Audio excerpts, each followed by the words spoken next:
warahmatullahi wabarakatuh. Waalaikumsalam warahmatullahi wabarakatuh.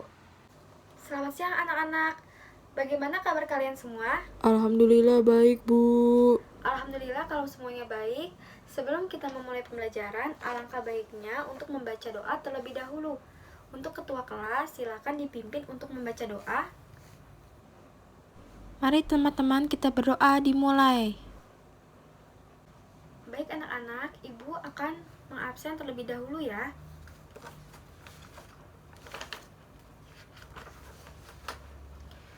Kanaya, Hadir, Bu. Ardi. Hadir. Alhamdulillah semuanya hadir ya. Iya Bu, hadir semua. Oh ya anak-anak, kemarin Ibu habis bertemu dengan anak-anak yang memiliki kelainan Down syndrome. Apakah kalian pernah bertemu dengan seseorang yang memiliki kelainan Down syndrome? Iya Bu. Belum Bu. Wah, ternyata ada yang belum pernah melihat ya. Nah, di sini Ibu mempunyai gambar seseorang yang memiliki kelainan Down syndrome.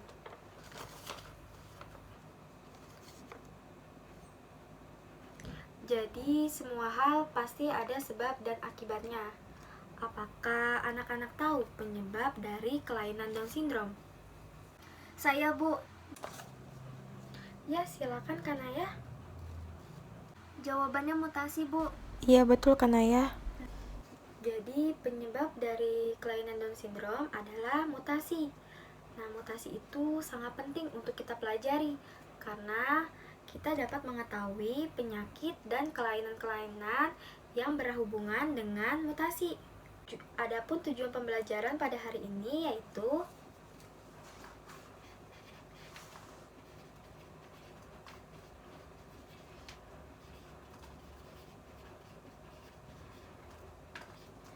tujuan pembelajaran dari mutasi yang pertama, peserta didik mampu menjelaskan pengertian dari mutasi.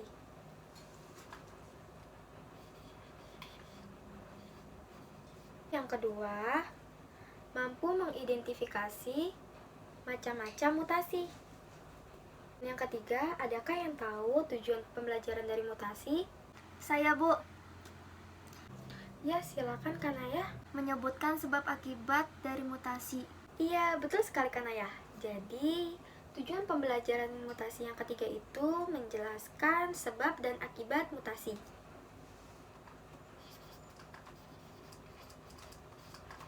Nah, tujuan pembelajaran yang keempat yaitu mampu menjelaskan pemanfaatan dari mutasi. Baik, adakah yang tahu tujuan pembelajaran mutasi yang kelima? Saya Bu.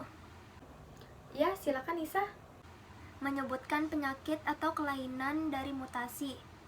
Iya, betul sekali. Jadi, tujuan pembelajaran mutasi yang kelima yaitu menyebutkan kelainan atau penyakit dari mutasi. Adapun ruang lingkup pada pembelajaran mutasi hari ini yaitu anak-anak bisa melihat ya. Yang pertama itu ada mutasi kromosom. Yang kedua ada mutasi gen. Lalu yang ketiga ada sebab dan akibat mutasi. Yang keempat ada pemanfaatan mutasi. Dan yang kelima ada penyakit atau kelainan dari mutasi. Bismillahirrahmanirrahim. Kita mulai ya pembelajaran pada hari ini. Baik anak-anak, sekarang buatlah kelompok yang beranggotakan 4-5 orang. Baik Bu. Kemudian duduklah sesuai dengan kelompoknya masing-masing. Apakah sudah duduk bersama dengan kelompoknya? Sudah, Bu.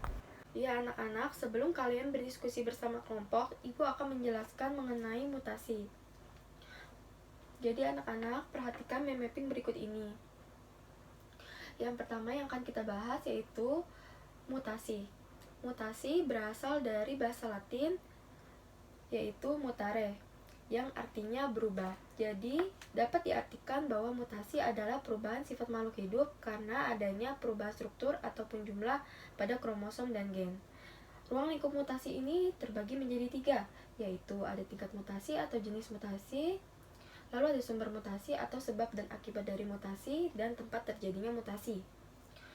Pertama yang akan kita bahas adalah tingkat mutasi atau jenis mutasi yang dibagi menjadi dua, yaitu mutasi gen atau titik dan mutasi kromosom.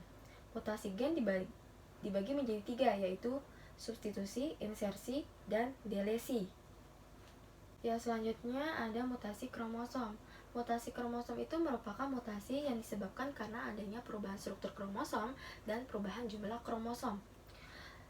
Nah, perubahan jumlah kromosom ini terbagi menjadi dua, yaitu aneuploid dan euploid.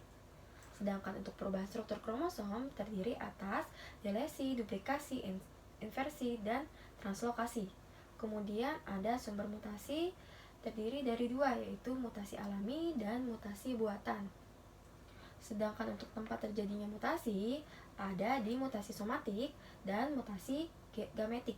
Ya, apakah anak-anak sudah paham sekarang? Sudah, Bu. Ya, anak-anak, sekarang coba perhatikan gambar berikut ini. Nah, gambar berikut ini merupakan fenomena dari mutasi, yaitu buah semangka tanpa biji. Nah, dari gambar tersebut, apa yang kalian dapat amati? Saya tahu, Bu. Iya, silakan Tiara. Buah semangka tanpa biji merupakan hasil dari mutasi buatan. Iya, betul sekali Tiara. Jadi, buah semangka tanpa biji merupakan hasil dari mutasi buatan. Ya, apakah sampai di sini ada yang mau ditanyakan? Saya, Bu. Iya, silakan Putri. Bagaimana terjadinya proses buah semangka tanpa biji, Bu? Baik, pertanyaan yang bagus ya Putri. Jadi, pertanyaan Putri akan kita simpan, lalu akan kita diskusikan bersama-sama dengan kelompoknya masing-masing ya. Baik, Bu. Ya, Ibu akan memberikan waktu kepada kalian selama 5 menit ya untuk berdiskusi. Apakah sudah selesai diskusinya? Sudah, Bu. Baik, dimulai dari kelompok 1 ya. Ya, untuk kelompok 1, silakan untuk menyampaikan pendapatnya.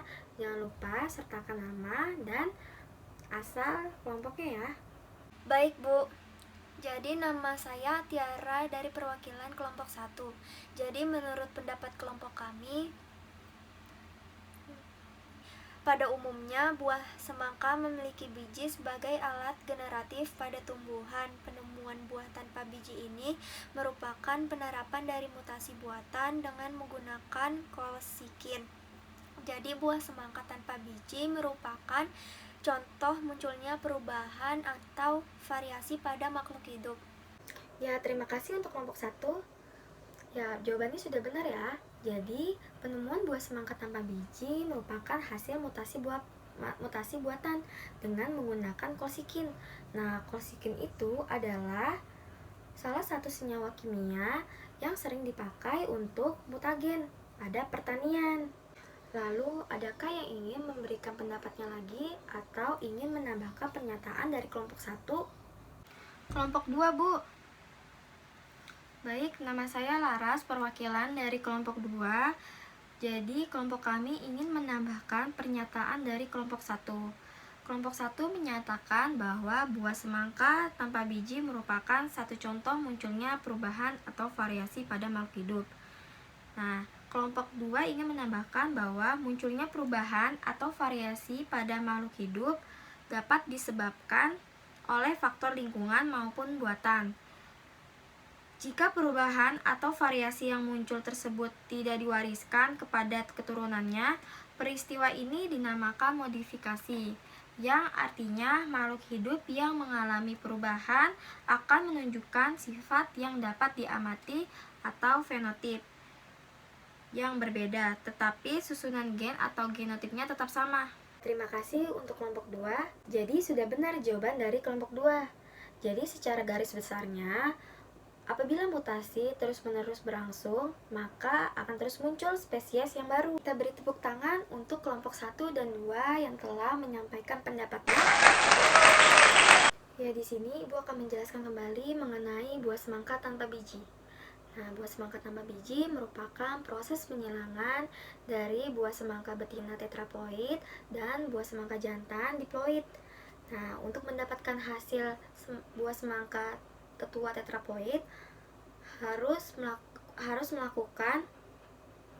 harus melakukan pelipat gandaan jumlah kromosom atau mutasi duplikasi. Nah, hasil dari penyilangan tersebut akan mendapatkan jenis semangka tanpa biji. Ya, apakah anak-anak sudah paham mengenai buah semangka tanpa biji? Sudah, Bu. Ya, alhamdulillah kalau semuanya sudah mengerti. Anak, coba perhatikan gambar berikut ini. Ya, gambar berikut ini merupakan fenomena dari domba berkaki pendek atau domba ancon. Nah, dari gambar tersebut, apa yang kalian dapat amati? Saya tahu, Bu. Iya, silakan Kanaya. Domba berkaki pendek itu merupakan kelainan dari mutasi ya, Bu? Iya, betul sekali Kanaya. Jadi, domba berkaki pendek itu merupakan kelainan dari mutasi. Sekarang coba kalian diskusikan mengenai domba berkaki pendek bersama kelompok kalian ya.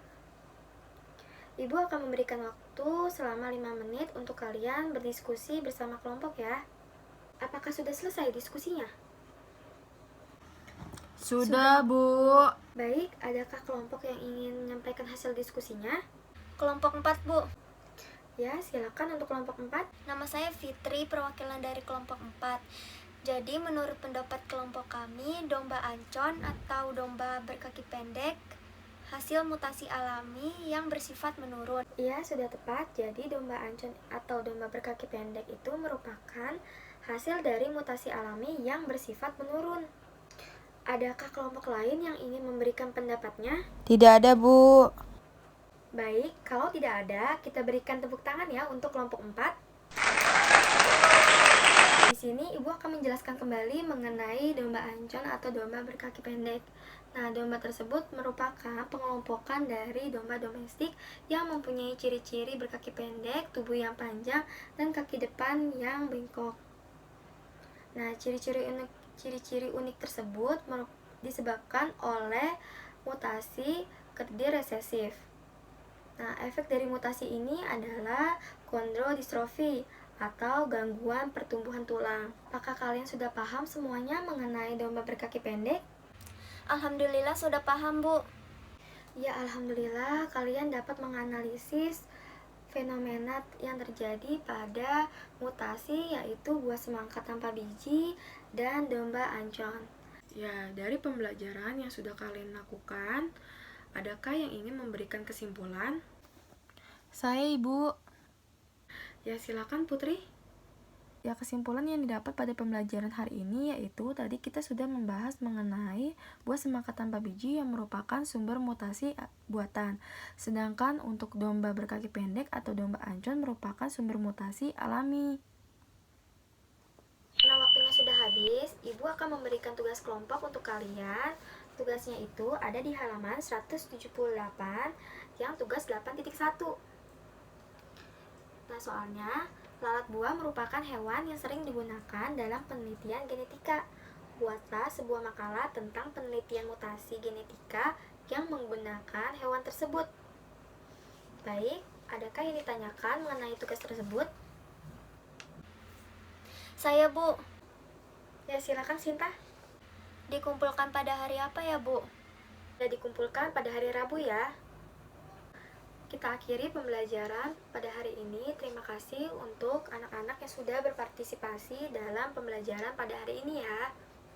Semoga pembelajaran kali ini bermanfaat untuk kalian semua. Ayo kita tepuk tangan untuk kalian semua. Ya, sekian pembelajaran pada hari ini. Kurang lebihnya mohon maaf. Wassalamualaikum warahmatullahi wabarakatuh.